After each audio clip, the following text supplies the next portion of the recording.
बिहार के सारण जिले में शुरू हुआ एम्बुलेंस विवाद थमने का नाम नहीं ले रहा है और इस मामले में एक कदम और आगे बढ़ते हुए सारण सांसद राजीव प्रताप रूढ़ी ने ऑनलाइन प्रेस कॉन्फ्रेंस करके जन अधिकार पार्टी के राष्ट्रीय अध्यक्ष पप्पू यादव के आपराधिक इतिहास को खंगालते हुए उन पर लंबित सभी मामलों का कच्चा चिट्ठा खोला एवं सारण जिले में उपलब्ध एम्बुलेंस सेवा के विषय में अपनी बात रखी। आइए सुनते हैं उन्होंने क्या कहा। नमस्कार। सबसे पहले तो आज मैं थोड़ा सा असहज हूँ और मुझे इसलिए असहजता महसूस हो रही है कि कोविड के समय सब दुख में हैं, संकट में हैं, अपने परिवार के लिए चिंतित हैं और मुझे बड़े असहज वातावरण में ये प्रेस वार्ता करना पड़ रहा है। और मेरी भी चिंता कोविड की उतनी है जितना देश के सभी लोगों को है। तो मैं क्षमा मांगना चाहूँगा कि कोविड की अवधि में इस प्रकार का प्रेस कॉन्फ्रेंस करने का मैंने पहल किया है। अब मेरे बारे में बहुत कुछ कहा गया, किसी एक सज्जन के बारे में जो राजनीति में हैं और उनकी पृष्ठभूमि क्या है। मैं अगले 30 मिनट आपसे आग्रह करूंगा कि सिर्फ 30 मिनट आप मेरे साथ रहें। मैं आज भारतीय जनता पार्टी के प्रवक्ता के रूप में नहीं बैठा हूं। मैं यहाँ छपरा के सांसद के रूप में आपके बीच में आया हूं और छपरा की जनता की तरफ से आया हूं। और ये स्पष्ट होना चाहिए कि ये प्रेस सम्मेलन भारतीय जनता पार्टी का नहीं है, ये मेरा व्यक्तिगत सांसद के रूप में ये प्रेस सम्मेलन है। मैं इसे टालना भी चाहता था, छोड़ना भी चाहता था, लेकिन लोगों ने कहा कि आप तो पिछले 25 वर्षों से दूसरे का पक्ष रखते हैं, ये अपराध होगा, गलत होगा कि अगर आप अपना पक्ष ना रखें। मित्रों की सलाह पर मैंने ये प्रेस कॉन्फ्रेंस आयोजित किया और मैं आपका बहुमूल्य 30 मिनट लूँगा। मेरे बारे में लोग भूल जाते हैं और ख़ास करके जो प्रेस सम्मेलन करते हैं उनको पता नहीं होता है कि मेरा राजनीतिक पृष्ठभूमि क्या है। तो मैं मूलतः एक पॉलिटिकल आदमी हूँ। पंजाब विश्वविद्यालय से छात्र राजनीति से प्रारंभ होकर के बिहार लौट करके 1990 में विधायक बना, 96 में लोकसभा में आया और तब मैं भारतीय जनता पार्टी में था। उसके पहले मेरी पृष्ठभूमि चंद्रशेखर जी के साथ रही। मैं छात्र जनता का राष्ट्रीय अध्यक्ष था, पंजाब विश्वविद्यालय का महामंत्री, अपने कॉलेज का अध्यक्ष। वहाँ से चल के लगभग 4 बार मैं लोकसभा में जीत के आया हूँ और पार्टी ने मुझे 2 बार राज्यसभा में काम करने का मौका दिया। तो मोटे तौर से मैं राजनीतिक जीवन में मेरे 30 वर्ष पूरे हो गए हैं और मैं ईश्वर का आभार व्यक्त करता हूँ कि मेरे जैसे छोटे आदमी को भी राजनीति में इतने लंबे अरसे तक काम करने का मौका मिला। मैं आभार व्यक्त करता हूँ उन सभी लोगों का जिन लोगों ने मेरा आज तक साथ दिया और इसलिए मैंने आवश्यक समझा कि अपने बारे में इस उम्र में आकर के सफाई देना पड़े। लेकिन आज के परिस्थितियों का हालात ऐसे हैं कि कई बार कहीं वो विषय आपके लिए जीवन भर का टेम्पलेट ना बन जाए। तो मैं आज उस राजनीति से जो राजनीतिक ताकत दिखा करके लोगों को असहाय करते हैं, मैं उनकी आवाज़ के रूप में आया हूं जिसके खिलाफ कोई आवाज़ नहीं उठा सकता है, कोई बोल नहीं सकता है। और उसका कारण मैं बताऊंगा। चाहे वो कोविड के दौरान काम करने वाले डॉक्टर हों, सरकारी कर्मचारी हों, बिहार के अधिकारी हों, वरिष्ठ अधिकारी हों, स्वास्थ्य विभाग के वरिष्ठ अधिकारी हों, पैरामेडिक्स हों, दवा के दुकानदार हों और बहुत सारे लोग जो व्यवसायी हों, जो डर से नहीं बोल सकते हैं, मैं उनकी आवाज़ बन के, वैसे पुलिस के अधिकारी, वैसे लोग जो दमन के शिकार हुए हैं पिछले 30 वर्षों में, उनका वकालत लेके आया हूँ। और मैं ऐसे ही कोई बात नहीं रख रहा हूँ। मेरा व्यक्तिगत किसी से कोई झगड़ा नहीं है। राजनीतिक जीवन में मैंने कभी किसी से झगड़ा नहीं किया है, मैंने किसी का बुरा नहीं किया है। लेकिन जो सच है, और बिहार के मुख्यमंत्री एक बार हमेशा ये कहते हैं कि कानून का राज्य होना चाहिए। हमारा भी ऐसा मानना है कि कानून का राज्य होना चाहिए और इसलिए मैं आपके बीच में आया हूँ। ये सचमुच अगर संविधान पर भरोसा है और हम सब पर भरोसा है तो हम सब लोगों को, मैं किसी का नाम नहीं लेना चाहूँगा क्योंकि, लेकिन फिर भी संदर्भ आया था और जिस दौरान ये चर्चा हुआ उस समय एक प्रकार का उत्तेजना था। असत्य के बीच में बहुत सारे तथ्य ऐसे रखे गए जो कोई सुनने के लिए तैयार नहीं था और भावनाओं में बह करके कुछ ओपिनियन बनाया गया। इसलिए मैंने 8 दिन का समय दे दिया और मैंने कहा कि 8 दिन के बाद मैं तथ्य रखूंगा ताकि आप भी शांति से मेरी बात सुन सकें। जो सही हो मैं अगर गलत हूं तो गलत ही होऊंगा। गलतियां तो सबसे होती है, लेकिन वैसी गलती जो आपराधिक रूप से हो, मैं नहीं समझता हूं कि मैं करने का कभी मैं उसकी ताकत रखता हूं या मैं उसकी उस तरह से हूं। बहुत सारे ऐसे तथ्य प्रकाश में आए हैं जिसका मैं आपके सामने लाना चाहूँगा। और मैं नहीं जानता हूं कि बिहार की सरकार ने या देश की सरकार ने किसी पूर्व सांसद को कैसे ये अधिकार दिया कि वो बिहार के कॉन्शियंस कीपर हो जाएं और इंस्पेक्टर हो जाएं, डीजी हो जाएं, क्या हो जाएं नहीं जान जाएं, जगह जगह अस्पतालों में जा कर के सिर्फ बुराइयां ढूंढना। कमियां हो सकती हैं, देश भर में बहुत सारी स्थिति हैं, सब राज्य सरकारें लगी हुई हैं अपनी अपनी ताकत से, सब लोग लगे हैं। अगर कोई ये दावा करता है कि मैं ही लगा हूं तो ये अनुचित है। बहुत सारे ऐसे लोग हैं जिनके बारे में हम जानते नहीं हैं। ऐसा क्यों है कि सिर्फ राजनेता ही दिख रहे हैं कि वो काम कर रहे हैं, बाकी सब लोग चुप हैं। जो पत्रकार, बिहार ने तो जर्नलिस्ट को फ्रंटलाइन वर्कर्स का दर्जा दिया, जो पत्रकार इस समय हमें आके बाहर के वीसी पर देख रहे हैं, सब अपने अपने तरीके से कंट्रीब्यूट कर रहे हैं। देश की सरकार, भारत की सरकार, राज्य की सरकार, सभी लोग लगे हैं। ये आपातकाल की स्थिति है, स्वास्थ्य का आपातकाल है, हम सब लगे हैं। तो चलिए मैं आपको बताऊं कि जिस व्यक्ति के बारे में बात कर रहा हूं लोग भूल चुके हैं। अपराधी अगर किसी मंदिर में बैठ जाए तो संत नहीं हो जाता। और यहां मैं उसी विषय को दोहराना चाहूंगा और मैं आपको शुरू करूंगा। हम और आप चुनाव लड़ते हैं, चुनाव में एफिडेविट देते हैं और वो सबसे सही माना जाता है। तो मैं ये एफिडेविट के बारे में बताना चाहूंगा कि हमारे मित्र का एक एफिडेविट था और ये एफिडेविट की प्रति है और उनके पृष्ठ हैं।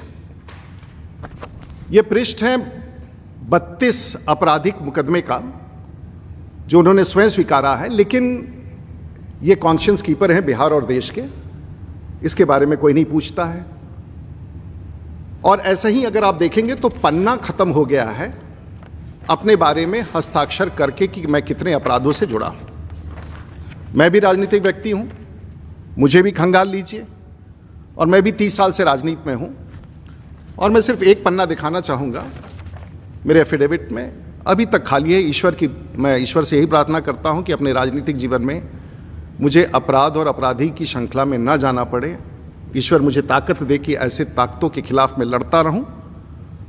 मैं जानता हूं कि अपराधी के खिलाफ तो कार्रवाई करना आसान होता है, लेकिन राजनीतिक अपराधी के खिलाफ कार्रवाई करना संभव नहीं होता है, क्योंकि उसके पास उसी ताकत का, राजनीतिक ताकत का संरक्षण मिलता है। और उस राजनीतिक संरक्षण के सामने हम सब भी झुक जाते हैं, शासन भी कई बार झुक जाता है और दबदबे के साथ ताकत दिखा करके शासन के लोगों को भी झुकाने का प्रयास करता है ताकि आपराधिक पृष्ठभूमि समाप्त हो जाए। ये अपराध सामान्य नहीं है साहब। मैं नहीं बोलना चाहता था, मेरा कोई लेना देना नहीं, वो मधेपुरा की राजनीति करते हैं, मैं सारण का राजनीति करता हूं। और मैं आभार व्यक्त करना चाहूँगा सारण कमिश्नरी के लोगों को और उत्तर बिहार के लोगों को। हम अपराध की दुनिया से अलग हैं, शांति में हैं, हम ना कोई दंगा चाहते हैं। और हमारे हर समाज के लोग सारण जिला में सुख शांति से रहते हैं, चाहे किसी भी पॉलिटिकल पार्टी के हों, कोई भी विधायक हो, आरजेडी का हो, कम्युनिस्ट का हो, कहीं का हो। हम सब चुनाव तक लड़ते हैं और चुनाव के बाद जाकर के हम सब लोग साथ मिलकर विकास का काम करते हैं। और आज तक मेरे पॉलिटिकल लाइफ में मुझे, आप सबको पता है कि मैं सारण का सांसद रहा हूँ, छपरा का सांसद रहा हूँ। मेरी लड़ाई बहुत ताकतवर लोगों से हुई है, लेकिन एक सीमा के नीचे मेरे जिला में कोई नहीं गया। और मैं उन लोगों का नाम नहीं लेना चाहता हूँ। मैं इतना ज़रूर कबूल करूँगा कि एक आपराधिक रूप से कभी किसी ने पॉलिटिक्स नहीं किया मेरे जिला में, और मैं उन लोगों का आभार व्यक्त करता हूँ जो सीने। तो ये चलिए आप इनका एक पृष्ठभूमि देखिए, और ये पत्रकारों के लिए है। जब आप ऐसे व्यक्तियों का 70 धाराएं हैं 31 केसेस में, और ये डकैती का है, राइटिंग का है, आर्म्स का है, थेफ्ट का है, कॉन्स्पिरेसी का है, क्रिमिनल इंटिमिडेशन का है, एब्डक्शन का है, ब्राइबरी का है, पब्लिक ऑर्डर, शायद सीआरपीसी और आईपीसी का कोई धारा बचा नहीं है जो हमारे मित्र के नाम पर नहीं है। लेकिन सब लोग भूल गए हैं और पिछले 30 साल में ये सभी कई केसेस चार्जशीट हो चुके हैं, कई के कॉग्निजेंस हो चुके हैं, कई पर अब भगवान जाने कैसे कोई। और मैंने खंगाल डाला पूरी दुनिया के राजनेताओं के इतिहास को, पूरी दुनिया में, और मैं न Guinness book of world record में न Limca book of world record में, कोई भी दुनिया का ऐसा पॉलिटिशियन नहीं होगा जिसकी ये आपराधिक भूमि हो, आपराधिक बैकग्राउंड। मुझे बहुत खराब लगता है, उनके ही परिवार हैं, बच्चे हैं मुझे, लेकिन मैंने उनको बुलाया नहीं था अपने यहाँ। मैंने उनको नहीं कहा था कि मेरे यहाँ आकर के कीजिए, मैंने कोई गलती नहीं की थी उस विषय पर भी। और मैं एपोलॉजेटिक नहीं हूँ, मैं दावे के साथ कह रहा हूँ कि मैंने तो इतना आपराधिक मामला, कोई भी धारा नहीं बचा है अगर ध्यान से देखेंगे, और वो सब छिपा हुआ है, कोई जानता नहीं है। केसों का धारा अगर आप ध्यान से पढ़ेंगे, कोई धारा ऐसा नहीं बचा है। नया सीआरपीसी और नया आईपीसी लिखना पड़ेगा किसी व्यक्ति के पृष्ठभूमि को बताने के लिए कि आखिर ये व्यक्ति है कौन और क्यों छिपा हुआ है इस प्रकार से, और क्यों छिपा रखा है लोगों ने, और क्यों इसकी चर्चा नहीं करते हैं। मैं अगर अपराध करूं तो रात्र भर हम लोग सो नहीं पाते हैं, और इस प्रकार का, और इसमें कितने लोगों का दमन हुआ, कितना, मैं ये नहीं जाऊंगा, इसको मैं भी छोड़ देता हूं, क्योंकि इसके बाद के अगर तथ्य मैं आपके पास लाऊं तो आप दंग हो जाएंगे। आगे का इंतजार कीजिए, हम सब लेके आएंगे, क्योंकि मैं जानता हूं कि किसी राजनीतिक अपराधी से लड़ना कितना कठिन होता है। आपके ऊपर भी हो सकता है, आपके परिवार के ऊपर भी खतरा हो सकता है, मित्रों पर हो सकता है, पत्रकारों पर हो सकता है। लेकिन एक और बात है जो छिपाया गया। 2014 में आप लोकसभा का चुनाव लड़े, जीत गए, लेकिन उस समय आपने 19 केसेस छिपा के रखे थे। 17, 18, 19, 25 अनुसंधान का क्रम जारी है, और आपने एफिडेविट में गलत दिया था। उस समय अगर आपके इस खिलाफ कोई न्यायालय में जाता तो शायद, लेकिन ये जांच का विषय है, इस पर मैं टिप्पणी, लेकिन आपने सत्यों को छिपाया था। तो मोटे तौर से आपके ऊपर अभी तक मधेपुरा में 6, पूर्णिया में 11, पटना में 29, जो स्पेशल कोर्ट में जो केसेस भेजे गए हैं 29, दरभंगा में 1, गाजीपुर उत्तर प्रदेश में 1, सहरसा में 2। पता नहीं, सरकार उस समय तो सबकी सरकार थी, आज की सरकार नीतीश कुमार जी की सरकार नहीं थी, सुशील मोदी जी नहीं थे, तारकिशोर प्रसाद नहीं थे, सबकी सरकार थी। और ये 1990 के बाद से, और मैं बताना चाहूँगा कि जब आप सांसद बने, मैं भी उसी वर्ष उस विधानसभा में जीत के आया था 27 साल की उम्र में। मैंने कभी आपसे किसी प्रकार का व्यवहार नहीं किया। आप राजनीति कर रहे थे, करे, सरकार का काम है देखना, लेकिन आपने आके एक ऐसा आरोप लगाया जो मेरे मन को झंझोड़ दिया। मुझे मन नहीं, मेरे मन को नहीं झंझोड़ा, मेरे पूरे पॉलिटिकल फ्रेटर्निटी में एक आपने ऐसा शब्द डाल दिया जो शायद मैं कतई स्वीकार नहीं कर सकता था। मजबूरी में ये मैं प्रेस कॉन्फ्रेंस कर रहा हूँ कि तथ्य, और ये भारतीय जनता पार्टी का नहीं है, राजीव प्रताप रूडी का, और ताकि ये रिकॉर्ड पर रहे, कभी भी इस लिंक को उठा के कोई देख सकता है। मैं इसके बाद जानना चाहूँगा, आप बहुत अच्छे आदमी हैं, आप मोरल कीपर हैं, कॉन्शियंस कीपर हैं, तो एक वीडियो आपको दिखाना चाहूँगा। इसके बाद जो है B9 तक तो दिखा दिया। आप गालियाँ निकालते हैं, आप किसको छोड़ते हैं? सब खराब है। ये पूरा डॉक्यूमेंटेड है,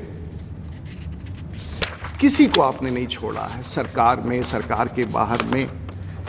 मैं नहीं बोलना चाहूँगा किसका, ये पूरा पृष्ठ है।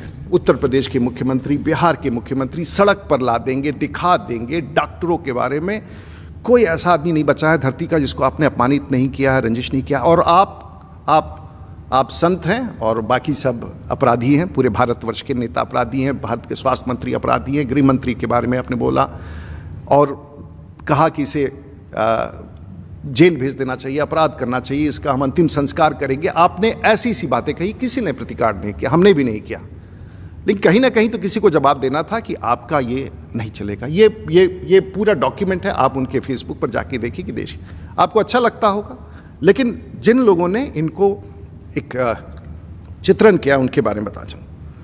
अब इसके बाद मैं एक छोटा सा विजुअल देना चाहूँगा जो इनके बारे में मैंने नहीं कहा। Denmark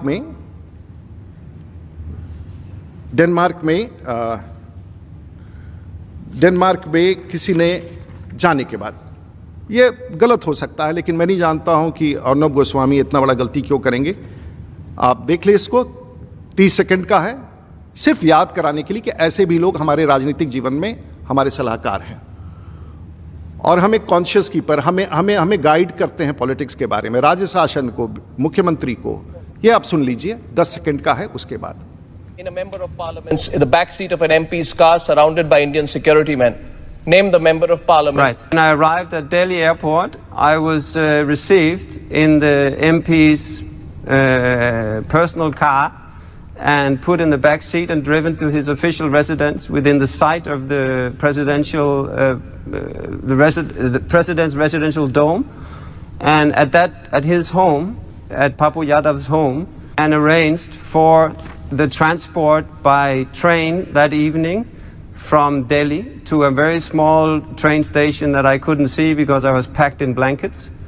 Another diplomatic, or what should I say, official car was waiting, plus 2 other cars with AK-47 guards, who then drove me directly from the platform of the station over the border into Nepal and dropped me at the bus depot on the Nepali side, from where I escaped back to Denmark. But ये पुरलिया किम Davy हैं जो अभी Denmark में हैं, सही है, CBI जांच अभी तक कर रही है। पुरलिया, क्षमा कीजिए, मैं क्यों लाता, मेरा क्या लेना देना है, सरकार देखेगी। लेकिन अगर आप एक सीमा से पार करके लोकतंत्र को अपने हाथ में ले तो ये है। अजीत सरकार हमारे साथ विधायक थे और उस केस में अजीत सरकार की हत्या हुई, लोग भूल गए हैं। अजीत सरकार उस समय विधायक थे और सुप्रीम कोर्ट में आप वर्षों तक आप जेल में रहे, आपको कोर्ट ने कन्विक्ट किया और पटना हाई कोर्ट से आपकी रिहाई हुई। लेकिन सच्चाई ये है कि रिहाई के बाद भी आज आपका मामला सुप्रीम कोर्ट में सीबीआई ने पिटीशन किया। आप 5 साल तक सांसद रहे, आपने इसको, मैं नहीं कहूँगा, सुप्रीम कोर्ट जानता है। और सुप्रीम कोर्ट और देश का कोर्ट सब कुछ देखता है, सब कुछ जानता है। अगर आप इन सब चीज़ों को छिपाने के लिए करें, मेरा कोई लेना देना, आप बरी हो जाएं, आप दोष मुक्त कहलाएं। लेकिन अजीत सरकार की हत्या के बाद उस विधानसभा में हम लोग भी बैठे थे, हम जानते हैं, कम्युनिस्ट के नेता थे। आज कम्युनिस्ट के लोग इनका समर्थन कर रहे हैं अजीत सरकार की बात को भूल करके। क्षमा कीजिए, मुझे दुख होता है, वो हमसे बहुत वरिष्ठ थे और मैं तो 27 साल का था। लेकिन इसे भूलना, अगर आप चाहते हैं कि ये गलत है तो आप भूल जाएं। अब छोड़िए इनकी बात, मैंने सिर्फ ये अभी फ्लैग किया है। तथ्यों का जाल इतना लंबा चौड़ा है और ये उन लोगों को बताने के लिए जो इस लड़ाई को लड़ रहे हैं। आप हिम्मत मत हारिए। अब राजीव प्रताप रूडी व्यक्तिगत तौर से आपके साथ खड़ा है। 8-8 साल से बयान ना कराना, केस को दबा के रखना, ट्रायल को रोक के रखना, ट्रायल नहीं, स्पीडी कोर्ट, सुप्रीम कोर्ट के आदेश के बाद भी ट्रायल्स ना होना। और आपने कहा कि मैंने जेल भेज दिया। मैं क्यों जेल भेजने जाऊंगा, मैं कौन होता हूं जेल भेजने वाला। आपके खिलाफ वारंट था, ये वारंट निकला हुआ था आपके खिलाफ मार्च के माह में, ये वारंट था। मार्च में तो घटना नहीं घटी, मैं तो आपका कुछ नहीं हूं। अगर मार्च के महीना में ये जुडिशल मजिस्ट्रेट का ये अगर नीचे ये देखिए 22 मार्च 2021 का है, ये additional chief judicial magistrate Madhepura, मेरा कोई लेना देना नहीं, मेरे मित्र नहीं है।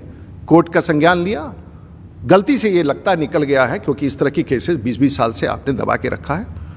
मुझे विश्वास है कि न्यायालय अपना कार्य करेगा और बहादुरी के साथ सरकार ऐसे तथ्यों को प्रकाश में लाएगी और उनका न्याय जो वर्षों से नहीं मिला है उनको मिलना चाहिए। मैं बहुत भारी और दुखी मन से इन विषयों को रख रहा हूँ। मेरा ये काम नहीं है, मैं कोई विसिल ब्लोअर नहीं हूँ, मैं कोई रॉबिन हुड नहीं हूँ, मैंने राजनीति कभी इस प्रकार से नहीं किया है। और मेरा आपके प्रति संवेदना भी है, क्योंकि आप बीमार हैं। मुझे दुख है इन सब बातों को रख के, क्योंकि दिन प्रतिदिन सोशल मीडिया पर मुझे जिस प्रकार से आप ट्रोल कर रहे थे तथ्यों के अभाव में, अब मैं अपने जीवन के प्रयासों के बारे में कहूँगा। मैं कोई सरकारी कर्मचारी नहीं हूँ, एक जनप्रतिनिधि हूँ, और जो विषय आया है उसके बारे में बता करके मैं अपनी प्रेस वार्ता समाप्त करूँगा। और मैं कोई महिंद्रा का डीलर नहीं हूँ, मेरे पास कोई शोरूम नहीं है, मेरे पास कोई एजेंसी नहीं है, मैं एम्बुलेंस का एजेंसी नहीं चलाता हूँ। मैं वर्षों से, जब मैं हारता हूँ जीतता हूँ, मैं कुछ काम लेके अपने क्षेत्र में चलता हूँ एक्सपेरिमेंट में, क्योंकि जहाँ सरकार नहीं कामयाब होती है मैं सरकार के एक्टिविटी को सप्लीमेंट करता हूँ। और मैं दावे के साथ कह सकता हूँ कि भारत में अगर सबसे बड़ा संगठित और व्यवस्थित एम्बुलेंस नेटवर्क अगर कहिए है तो राजीव प्रताप रूडी ने उसे संचालित किया है। कमियां हो सकती हैं, थोड़े कम हो सकता है, कम मरीज पहुंच सकते हैं, लेकिन 24 घंटे का ये काम जारी होता है। मैं आपको कुछ दिखाऊंगा और इसके बाद स्वयं आप तय कर लीजिएगा कि मैं कितना बड़ा गलत काम करता था। पहले तो कहा गया कि ये एम्बुलेंस मेरे घर में लगा है। मैं लोगों को बताना चाहूँगा कि पटना जाने के बाद ये मेरा घर है। वैसे इस घर को नक्सलियों ने उड़ाने का कोशिश किया, ये पुराना घर है, 100 साल पुराना, और मैं यही रहता हूँ। पीछे भी एक घर है, आगे भी है, और ये मेरा घर है और मैं यहीं रहता हूँ। जब मैं गांव में जाता हूँ, मैं अपने संसदीय क्षेत्र में ही रहता हूँ, ये मेरा घर है। तो ये बहुत पुराना घर है और यहाँ कहीं एम्बुलेंस नहीं है। उन्होंने बार बार कहा कि उनके घर में एम्बुलेंस चुरा के छुपा के रखा गया था। अब आप आइए जहाँ एम्बुलेंस खड़े थे, उस तस्वीर को देखिए, और ये है एक बहुत ही आधुनिक सामुदायिक केंद्र जिस पर भी आरोप लगाए गए और ये कहा गया। अब आप देखिए इस सामुदायिक केंद्र को, जहाँ कुछ संचालन के दृष्टिकोण से यहाँ पर बहुत प्रकार का ट्रेनिंग होता है, बहुत प्रकार का काम होता है लोगों के बीच में, और मुझे लगता है कि एक सबसे अच्छा कम्युनिटी सेंटर जहाँ हर प्रकार का काम चलता है, आयुष्मान के कार्ड बनते हैं, लोगों गरीबों को मदद होता है और आगे भी कई योजनाएं हैं, ये है। और इस स्थान को उसने, और इसमें दीवार भी नहीं है, कहीं चहरदीवारी भी नहीं है। एम्बुलेंस को अगर छिपा के रखना है तो चहरदीवारी में बंद करके रखना होता है। यहाँ कहीं भी चहरदीवारी नहीं है, यहाँ कुछ नहीं है, आप सीधे जा सकते हैं। तो कोई भी आदमी किसी के हाथे में प्रांगण में घुस जाए। अब हम लोग आगे चलते हैं कि ये था ये समुदाय केंद्र। जो जानते हैं सारण को, जानते हैं मैं किस प्रकार से। ये जमीन के बारे में कहा गया, ये जमीन जहां सामुदायिक भवन में 9 करोड़ रुपया, भगवान जाने कहां से 9 करोड़ का फिगर आ गया इनके पास। करोड़ से नीचे तो बात ही नहीं करते हैं ये तो सरकार के नाम से पंजीकृत जमीन है।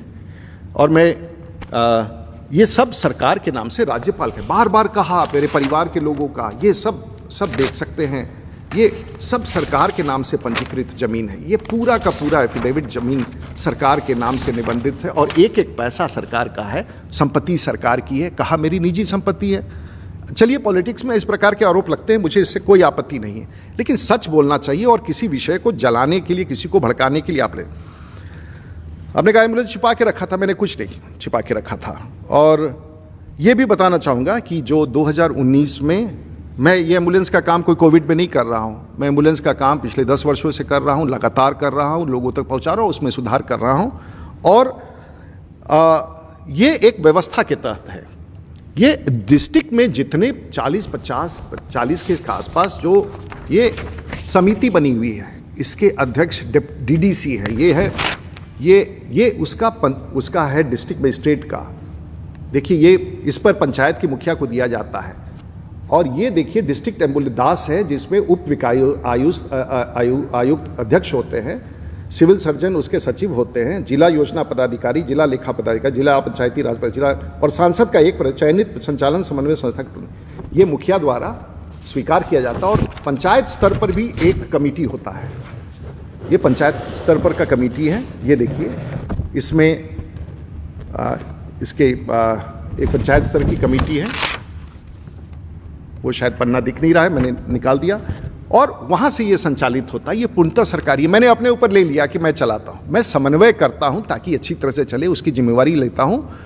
4 लाख रुपए में तो एक नाली बनता है गाँव का, पता नहीं कई बार बनता है नहीं बनता है। ये 4 लाख रुपये का एम्बुलेंस मेरा ये कमिटमेंट है। और मैं कहता हूँ 4 लाख रुपए से अगर किसी एक व्यक्ति का एक कार्यकाल में एक एम्बुलेंस से अगर जान बच गया, तो मैं समझता हूँ कि वो 4 लाख रुपया सरकारी पैसे का सदुपयोग हुआ। और इसको मैं फिर से दोहराना चाहूँगा कि मुझे अपने इस कार्य पर गर्व है कि मैं गरीबों तक काम करता हूँ ईमानदारी से, और ये मेरा पैशन है, मैं करता रहता हूँ, चाहे इसका कोई भी इसको हटाने का कोशिश करे। आपने ये कह दिया कि हमारे ये कैसे मुखिया लोग चलाते हैं। पंचायती राज संवैधानिक अधिकार के तहत पंचायतों में मुखिया का सबसे बड़ा भूमिका है। हमारे यहाँ 225 के आसपास पंचायत। मैंने अभी ये देखिए मुखिया लोगों को जब दिया गया था, और ये मैं वीडियो आपको चला के दिखाना चाहूँगा। तो ये पंचायतों में बांटा गया, समाज में भी एक इनका अच्छा स्थान है।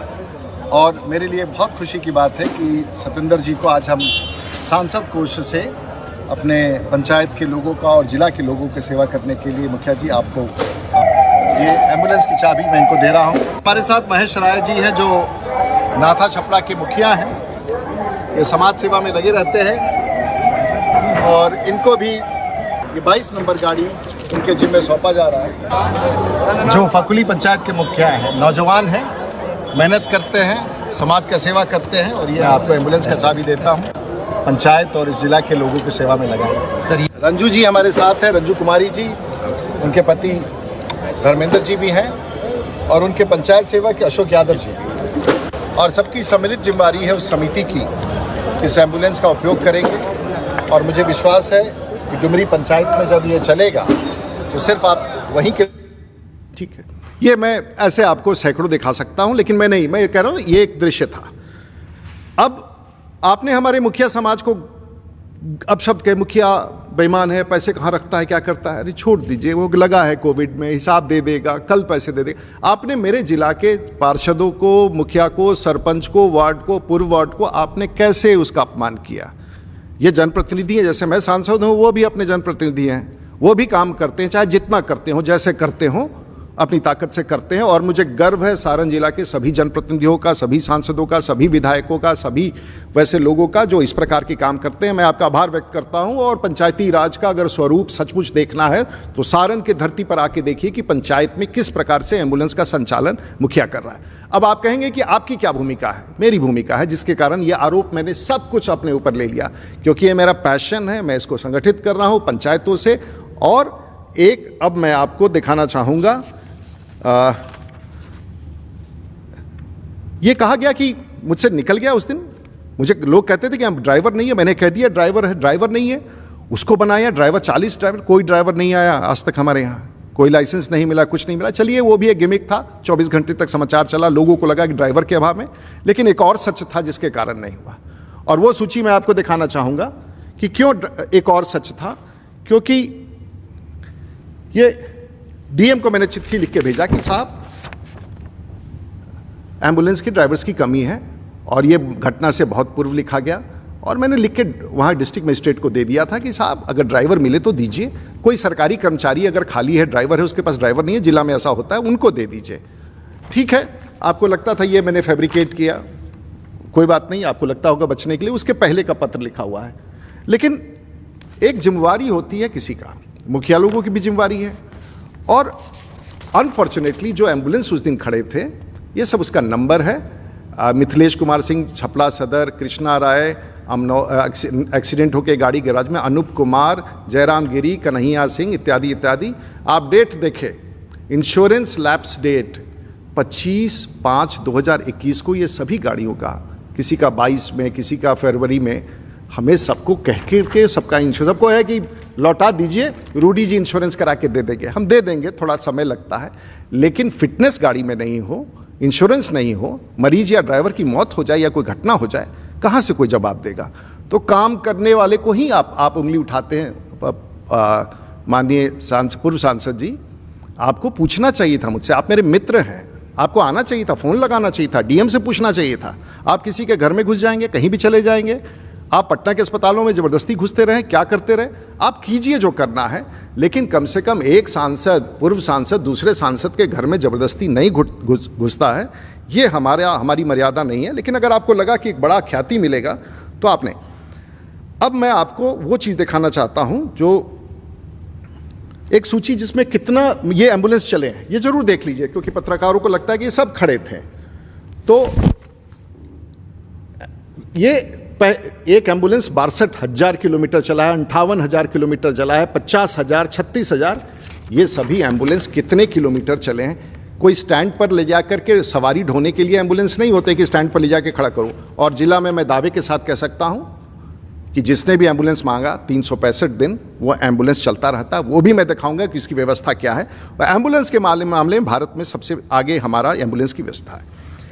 अब इस चीज़ के बाद यदि आप सवाल पूछना चाहें तो पूछें। मैं आपको एक डिस्प्ले जीपीएस का दिखाना चाहता हूं जो कंट्रोल करता है 24 घंटा 365 दिन, और इसके लिए कोई सरकार हमें पैसा नहीं देती है। ये मैं अपने शौक से इन सभी एम्बुलेंस को पंचायतों को फैसिलिटेट करने के लिए करता हूं। और आप 3 मिनट का समय दें, ये पूरी कहानी यहीं समाप्त हो जाएगी। और ये मेरा एक सेंट्रलाइज्ड कंट्रोल रूम है। इसमें आप देख सकते हैं कि ये, अब मैं कंट्रोल रूम को कहूँगा कि आप जरा विवरण दें, आज अगर चलने वाली गाड़ियों का, आज की तारीख में ये गाड़ियाँ सारण जिला में कहाँ हैं, कैसे हैं, कहाँ गाड़ियाँ चली, कितनी चली, और ये पूरे साल 2 साल का रिकॉर्ड हमारे पास जीपीएस में है। और ये सब लाल हैं जो वो गाड़ियाँ हैं। अब आप बताइए कंट्रोल रूम, जरा बताइए सब लोगों को, देश के लोग जान जाए कि आखिर में इतने सारे एम्बुलेंस अभी दिख रहे हैं और कहाँ हैं, बताएं। नमस्कार। माननीय सांसद राजीव प्रताप रूडी जी के कंट्रोल रूम में आप सभी का स्वागत है। जैसा कि हम सभी देख रहे हैं, ये नक्शा छपरा जिले का नक्शा है, जिसके उत्तरी और पूर्वी छोर पर गंडक नदी का किनारा है जो बगल के जिला मुजफ्फरपुर को जोड़ता है, और दक्षिणी और पश्चिमी छोर से लेकर पूर्वी छोर तक गंगा नदी का किनारा क्षेत्र है जो राजधानी पटना को सीधा संपर्क देता है। यहाँ सभी एम्बुलेंस जो हम देख रहे हैं, ये 3 रंग के दिख रहे हैं, एक लाल है, एक पीला है और एक हरा है। लाल रंग के वैसे सभी एम्बुलेंसेस हैं जो रेडी टू सर्विस मोड में खड़े हैं। पीले रंग के एम्बुलेंसेस वैसे हैं जो 2 घंटे पहले कहीं ना कहीं से चल कर आए हैं, मरीज को सेवा देकर या तो पार्क हैं या फिर वापस लौटने की स्थिति में इंतजार कर रहे हैं, मरीज को लेकर लौटे या मरीज की तरफ से सूचना प्राप्त हो जाए कि अब सब कुछ ठीक है तो वे लौट जाए। और हरे रंग के एम्बुलेंसेस वैसे सभी एम्बुलेंसेस हैं जो अभी सेवा दे रहे हैं, अर्थात अभी चल रहे हैं, मरीज को लेकर किसी हॉस्पिटल की तरफ जा रहे हैं। इसकी सूचना के बारे में हम आपको बताना चाहते हैं कि यहाँ से हम इन सभी का समन्वय करते हैं। हमें किसी भी प्रकार की सूचना मिलती है, हम जीपीएस लोकेशन ऑन करते हैं और सीधे सबसे नजदीकी ड्राइवर को संपर्क करके जिस व्यक्ति के द्वारा हमें संपर्क किया जाता है उसका नंबर आदान प्रदान कराते हैं, समन्वय कराते हैं। एम्बुलेंस पहुंचने के बाद फिर हम यहाँ से फोन लगाकर कंफर्म करते हैं कि क्या मरीज को एम्बुलेंस में बिठा लिया गया या नहीं, और मरीज को हॉस्पिटल में भेजते हैं। मरीज हॉस्पिटल में जाता है, मरीज के जाने के पूर्व हॉस्पिटल से भी समन्वय किया जाता है अगर मरीज की स्थिति खराब होती है तो। और हमारे पास यह भी रिपोर्ट आता है कि अगर एम्बुलेंस कभी गति से ज्यादा चल रहा है तो हमारे कंप्यूटर स्क्रीन पे अलार्म बजता है और हम ड्राइवर को फोन करके यह पूछते हैं कि क्या ऐसी स्थिति है। जी धन्यवाद। क्यों मूवमेंट नहीं दिखा रहे? गाड़ियों का मूवमेंट अभी दिखा दीजिए, अभी कितनी गाड़ियां चल रही हैं और कितने गाड़ियों का मूवमेंट है, ये एक बार देख लीजिए। शायद आपको भी अगर चाहें तो आप अपने फ़ोन पर इन सभी गाड़ियों को देख सकते हैं। और पप्पू जी को भी इनको देख लेना चाहिए था, उस दिन कितनी गाड़ियां सड़क पर थी इससे पहले। आप देख लीजिए एक बार उसकी गति कहां से कहां चला। एक गाड़ी, कोई भी गाड़ी उठा लीजिए, आप कोई भी गाड़ी उठा लीजिए। ये गाड़ी हम देख रहे हैं, ये छपरा सदर प्रखंड के पंचायत राज फकुली के लिए ये गाड़ी दी गई है। इस गाड़ी का मूवमेंट हम देख रहे हैं। गाड़ी अभी छपरा डाक बंगला रोड पहुंच रही है। ये गांव से, फकुली गांव से किसी मरीज की सूचना प्राप्त होने के बाद मुखिया जी से और चालक से समन्वय कराकर तुरंत एम्बुलेंस उपलब्ध कराया गया और मरीज को लेकर एम्बुलेंस छपरा सदर हॉस्पिटल के लिए आ रहा है। जैसा कि हम इस स्क्रीन पर देख रहे हैं, हम सब कुछ यहाँ से मॉनिटर कर पा रहे हैं। गाड़ी की गति अभी 20 किलोमीटर प्रति घंटे रफ्तार से चल रही है और डाक बंगलो रोड में सदर हॉस्पिटल से गाड़ी मुश्किल से 5 मिनट की दूरी पर है। एक और कोई पटना की तरफ की गाड़ी दिखाएं जो पटना गया हुआ हो, कोई और गाड़ी दिखाएं जो मूवमेंट है। ये हर एक गाड़ी है जो मूवमेंट में है, लाल है जो ऑपरेशंस हो रहे हैं। ये एम्बुलेंस हम देख रहे हैं जो अमनौर प्रखंड के कैतुका लच्छी पंचायत की गाड़ी है। वहां से सूचना प्राप्त होने के बाद हमने मुखिया और चालक से समन्वय किया। 17 मिनट में आग्रह के उपरांत वहां गाड़ी पहुंच गई और ये गाड़ी अभी कैतुका से चलकर सोनपुर होते, बेली रोड होते यहाँ पहुंच रही है पटना के लिए और अभी रनिंग मोड में है। गाड़ी अभी आई है, गाड़ी जस्ट पार्क हुई है। हॉस्पिटल में पेशेंट को पहुंचाया जा रहा है।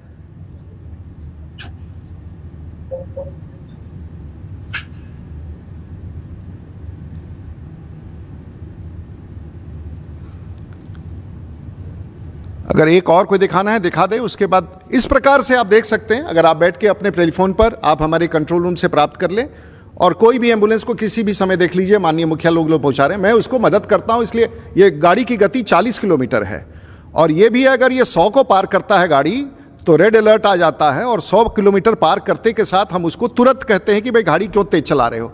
ये तो ऑटोमेशन है, जीपीएस पर है और ये छपड़ा रेवा मुजफ्फरपुर रोड पर भी गाड़ी है, साफ आ रहा है स्क्रीन पर और पिछले 6 महीने का आपको रिकॉर्ड मिल जाएगा। आप किसी गाड़ी को कहीं उठा ले, इसने अपनी गति कम कर ली। अब इस गाड़ी की गति 85 किलोमीटर है जो बहुत ज़्यादा है। हो सकता है किसी इमरजेंसी में लेके आ रहा हो, तो कहाँ ये गाड़ी है, किसके पास ये गाड़ी है, किस गति से चल रही है, कौन पेशेंट है, कब जाना है, कितने बजे जाना है। कभी आपको भगवान न करे कि इसकी ज़रूरत पड़े, सारण जिला में आप कभी बीमार ना पड़े। कुछ कमियां होती हैं, सब जगह नहीं कई बार पहुंचे, लेकिन वो बहुत रेयर है। लोगों से पूछना चाहिए, ना कि बाहर के नेताओं के पास इस विषय को लेकर आना चाहिए। मैं आप पूछेंगे ये कैसे होता है, आखिर ये सूचना क्या है, तो मैं आपको दृश्य दिखाता हूं एक जहां से ये संचालित होता है, जहां पर ये कंट्रोल रूम है और ये कंट्रोल रूम का आप लेके आइए और दिखाइए दृश्य। ये प्रत्येक दिन का रिपोर्ट आता है मेरे पास। ये देखिए कंट्रोल रूम है, ये कंट्रोल रूम है और इसका वीडियो देखिए। ये 24 घंटा चलता रहता है। ये मेरे आपको विश्वास नहीं होगा कि किसी सांसद ने इस प्रकार की व्यवस्था कर रखी है। मैंने कर रखा, और इतना सिर्फ एम्बुलेंस के लिए नहीं है।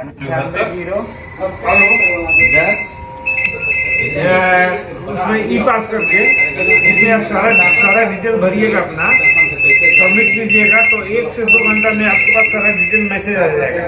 उसमें कैसे क्या करना है, कब स्टेशन पहुंचना है, कब ट्रेन है आपका। कितने लोगों को जाना है। चलिए, बहुत बहुत धन्यवाद।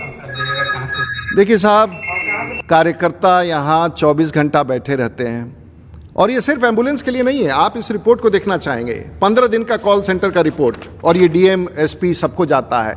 सबसे पहले देख लीजिए, ये 1/5 का है कोरोना इन्फॉर्मेशन, टोटल 1 महीने का है। उसके बाद ये 1/5 से 15/5 तक का टोटल है।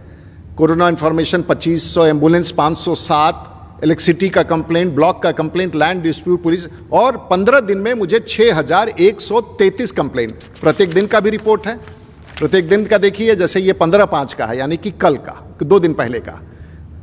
Emergency admission 10, other health call, corona information 100, ambulance 32, electricity के बिजली भी कटता है, ब्लॉक के complaints, land dispute, police complaints 2, admission Kendriya Vidyalaya, request to meet MP 21, PNR जो होता है जनरल कॉल, और 350 कॉल यहाँ प्राप्त हुए। मैं सिर्फ ये प्रयास करता हूँ, इसमें एम्बुलेंस एक है, और ये डिस्ट्रिक्ट मजिस्ट्रेट को रोज जाता है, SP को भी जाता है। SP साहब भी देखते हैं कि मेरे यहाँ क्राइम की क्या स्थिति है। तो ये बड़ा खराब लगता होगा लोगों को इस तरह का काम। और मैं अपराधी हूँ, मैंने एम्बुलेंस पता नहीं कहाँ से, मैंने सुना था कि भाई होर्डिंग होता है, लेकिन एम्बुलेंस का कोई काला बाजारी होता है, हमने तो नहीं सोचा। हमारे यहाँ किसी को इस बात, और मैं किसी ने पूछा कि आप दूसरे जिला में दे देते हैं। MP लाइट्स का मैं दूसरे जिला का जिम्मा नहीं ले सकता हूँ, वो तो सरकार का निर्णय होगा। कोई राज्यसभा का सांसद पूरे बिहार और देश को दे सकता है, लेकिन लोकसभा का सांसद सीमित क्षेत्र में। और मेरा कमिटमेंट सारण जिला है, और आज की तारीख में सारण जिला में 18,000 करोड़ रुपए का काम भारत सरकार और राज्य सरकार से चल रहा है। इसलिए मुझे कुछ नहीं कहना, मुझे अपनी इस बात समाप्त करना है। आप लोगों ने इतना समय दिया, लेकिन मुझ पर आरोप लगाया गया कि मैंने किसी को गिरफ्तार करा दिया। मैं कोविड में देश ने देखा है कि बड़ा संकट का समय है, रुकने से, शांत रहने से ये प्रॉब्लम नहीं होता है। माननीय पूर्व सांसद जी को इतनी गंभीर बीमारियां थी, वो उसी बीमारी में अभी 15 दिन पहले शायद ऑपरेशन भी हुआ था, दुखद है। उसके बाद वो आरा भी चले गए, वहाँ झगड़ा कर लिया जा करके, वो छपड़ा भी चले आए, हमारे यहाँ भी झगड़ा कर लिया आ करके, कुछ केस मुकदमा भी हो गया है लगता है उनके यहाँ। वो PMCH में भी चले गए, डॉक्टर लोग NMCH में चले गए, वो आरा चले गए, वहाँ भी केस हो गया। आखिर में परिवार के लोगों को ध्यान देना चाहिए। जो व्यक्ति इतना बीमार हो, जो गिरफ्तारी के बाद इतना अस्पताल चला जाए, उसको इस तरह से नहीं घूमने देना चाहिए। क्योंकि सबने कहा है कि, और कोविड वार्ड में घुस जाना, सब लोग परेशान। कोविड वार्ड में आप घुस करके फिर घर जाते थे, अपने परिवार को भी संक्रमित करते थे, अपने मित्रों को भी, अपने सिक्योरिटी को इतने बड़े फोर्स लेके चलते हैं। ये नहीं करना चाहिए था आपको, आपने इस बात का ध्यान नहीं दिया। और समाचार बनने के लिए, और आज आप इतने बीमार हैं, हमने किसी को नहीं जेल भेजा, हम ना जेल भेजने की क्षमता रखते हैं, और मैं कभी जीवन में किसी को कष्ट नहीं। लेकिन वहाँ से आप दरभंगा मेडिकल कॉलेज चले गए, और दरभंगा मेडिकल कॉलेज में आपने अपने से एक बोर्ड बैठाया, और बोर्ड ने कहा कि इनको भी पटना भेजना चाहिए, PMCH में भेजना चाहिए था। बोर्ड ने तय किया, मरीज क्यों तय करेगा? बोर्ड ने तय किया इनको पटना भेजना चाहिए। आपने सुपरिटेंडेंट को लिख दिया कि मैं नहीं जाना चाहता हूँ, पता नहीं क्यों। लेकिन अगर कल आपको कुछ हो गया, और उन डॉक्टरों का क्या होगा बेचारे, जिन्होंने कहा है कि इनकी स्थिति अच्छी नहीं है और इनको अच्छे उपचार के लिए आगे भेजना चाहिए, तो उन डॉक्टरों का क्या होगा उसको बताएं। तो इस प्रकार से आप कानून, मुझे बहुत चिंता है आपके स्वास्थ्य की, और मैं चाहता हूँ कि आप स्वस्थ हो जाए और समाज में अच्छी भूमिका निभाएं, अपराध की दुनिया से बाहर निकलें, और किसी को पीड़ा ना पहुंचाए, किसी को झूठ ना बोले, किसी को आपराधिक न कहे, किसी को गलत ना कहे। और पश्चाताप करने का समय है। उम्र में हर कोई आदमी को पश्चाताप, गलतियां सबसे होती हैं, पश्चाताप करना चाहिए, झूठ नहीं बोलना चाहिए, और आरोप नहीं लगाना चाहिए, वो टिकता नहीं है। और एक बात कहूँ, मैं सबसे पहले आभार देना चाहूँगा, आपने सबको आरोपित किया। देश के प्रधानमंत्री काम कर रहे हैं कोविड में, बिहार के मुख्यमंत्री जिनको आपने बहुत कुछ खरी खोटी, बिहार के मंत्रियों को, सुशील मोदी जी को, बिहार के तमाम नेताओं को, उत्तर प्रदेश के मुख्यमंत्री ने आपका क्या बिगाड़ा था? उत्तर प्रदेश के मुख्यमंत्री को आपने जो ट्वीट पर कहा है वो मैं दोहराना नहीं चाहूँगा। आपने भारत के स्वास्थ्य मंत्री को आपने किसको छोड़ा है, आपने किसको बख्शा है? तो मैं ये नहीं जानना चाहता हूँ कि, और मैं भारतीय जनता पार्टी के उस 20 करोड़ कार्यकर्ता और देशवासी और सभी पत्रकार, आप मुझसे सहमत नहीं होंगे, मेरा इसमें कोई भी तथ्य मैंने अभी तक रखा है, मैंने मन गलत नहीं है और प्रमाण के साथ नहीं है, मैंने सब बात सत्य का रखा है, क्योंकि कई बार आरोप लगाने के बाद वो टेम्पलेट बन जाता है जो पूरे जीवन आपके साथ चलता है। इस टेम्पलेट के कभी भी किसी को कोई ज़रूरत होगा और भी कोई जानकारी आपको चाहिए तो मैं आभार व्यक्त करना चाहूँगा अपने कार्यकर्ताओं को, सारण के कार्यकर्ताओं को, सारण जहाँ मुझे गर्व है अपनी जनता पर, मुझे गर्व है अपने सारण के लोगों पर, भारतीय जनता पार्टी के कार्यकर्ताओं पर, बिहार पर गर्व है। मुझे दुख होता है जब पूरी दुनिया में बिहार का नाम कलंकित होता है, अपराध की दुनिया में जाना जाता है, मुझे बहुत दुख होता है। मैं देश दुनिया में जाता हूँ, आप मुझ पर कोई भी आरोप लगा दे ठीक है, लेकिन बिहार को कलंकित मत करें, बिहार के उस चित्रण को समाप्त मत करें। बिहार एक ऐसा धरोहर है जिसने दुनिया को मार्ग दिखाया है, दुनिया को राह दिखाया है, राष्ट्रभक्ति, देशभक्ति। अभी तो ऐसा लग रहा है कि बड़े सत्याग्रह में आप चले गए हैं, ये कोई सत्याग्रह नहीं था। अब कानून का अपना कार्रवाई करेगा, कानून का राज होना चाहिए और इसमें किसी राजनीतिक नेता का कोई हाथ नहीं है। मैं आभार व्यक्त करते हुए भारतीय जनता पार्टी मीडिया के लोगों का, जो अगर आपको लगे मेरा बात ठीक है तो समझिए, प्रवक्ता तो मैं पार्टी का रहा हूं, लेकिन आज मैं अपना प्रवक्ता बन के बैठा हूं ताकि गलत विषय नहीं रह सके। सारण की जनता के प्रति समर्पित हूं मैं और मुझे गर्व है अपने लोगों के, अपने कार्यकर्ताओं जो इस गलत बयानी का उन्होंने जवाब दिया है, मजबूती से जवाब दिया है। मैं इस बात को फिर मैं फ्रंट फुट पर, मैं कोई अपोलोजेटिक नहीं हूँ इस विषय को लेकर कि मैंने कोई गलत नहीं किया है, इसलिए मुझे लगा कि आना चाहिए। एक बार आप सभी लोगों को बहुत जो भी सवाल हैं आप भेज दें, मैं कुछ लोगों का क्वेश्चन लेना चाहता हूं, लेकिन ग्लिच के कारण वो क्वेश्चन नहीं हो पा रहा है, वो नहीं सवाल आ पा रहे हैं। तो फिर से एक बार पूरे बिहार के तमाम भारतीय जनता पार्टी के कार्यकर्ता, हमारे पार्टी के नेता डॉक्टर संजय जायसवाल, उनकी पूरी टीम, देश के नेता मिस्टर नड्डा और उनकी पूरी टीम, आप कोविड में लगे हैं, करोड़ों कार्यकर्ता सभी दल के, सभी पार्टी के लगे हैं। बुरा वक्त है, लोगों को एक दूसरे का हाथ बटाना चाहिए, आरोप से बचना चाहिए और हमें विश्वास है कि ऐसी तमाम ताकतें आज आरोप प्रत्यारोप के रास्ते से छोड़ करके समाज के साथ जुड़ करके, बहुत घटनाएं हो रही हैं, बहुत करीब के लोग, बहुत परिवार के लोग। आज मुझे दुख, सबसे बड़ा दुख है कि मेरे जीवन के अच्छे 8 दिन जिसको मैं लोगों की मदद में अपने तरीके से करता रहता हूँ, छोटा ही करता रहता हूँ, मेरे 8 दिन इस पूरे प्रकरण में खराब हुए। बदनामी से मैं नहीं डरता हूँ, लेकिन बदनामी के पीछे अगर कोई आधार हो तो ठीक लगता है। और बहुत सारे ऐसे पेपर कटिंग्स आए और विषय आए जिस पर मैं दूँ तो घंटों चलना पड़ेगा आप सब लोगों का। और मैं फिर कहना चाहूँगा कि ये अगर कोई गलत करता है तो तथ्यों का जाल इतना बड़ा है कि उसे समाप्त नहीं किया जा सकता है।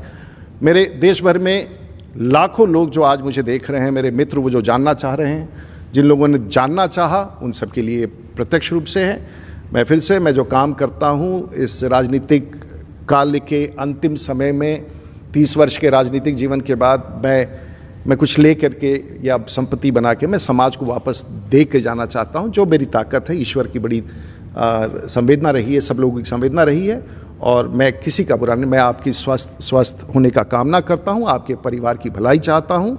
वैसे तमाम लोग जो इस प्रकार से हैं, मैं सबकी भलाई चाहता हूँ, उन गरीबों का और विशेषकर से जो आज ज़रूरतमंद है उनके साथ हम खड़े हो सकें। आप सबका, सभी पत्रकारों का, सभी मित्रों का, मीडिया प्रभारी, दिल्ली के मीडिया के लोगों का, संजय मयूख जी का, बलूनी जी का, और सभी जो भारतीय जनता पार्टी के और जनता दल यूनाइटेड के प्रवक्ता जिन्होंने स्पष्ट रूप से कहा, और भी पार्टी के प्रवक्ता जिन्होंने स्पष्ट रूप से इस पूरे संज्ञान लिया, और मैं आप सबका और बिहार वासियों का फिर से आभार व्यक्त करता हूँ। और सभी डॉक्टर और जितने लोग स्वास्थ्य में लगे हैं उन सब का आभार व्यक्त करते हुए, देश दुनिया के लोग जो आज मुझे देख रहे हैं, आभार व्यक्त करते हुए फिर से आपको नमस्कार। बड़े दुखी मन से मैं ये प्रेस वार्ता कर रहा हूँ। मुझे धन्यवाद आप सब लोगों का। नमस्कार, जय हिंद, वंदे मातरम।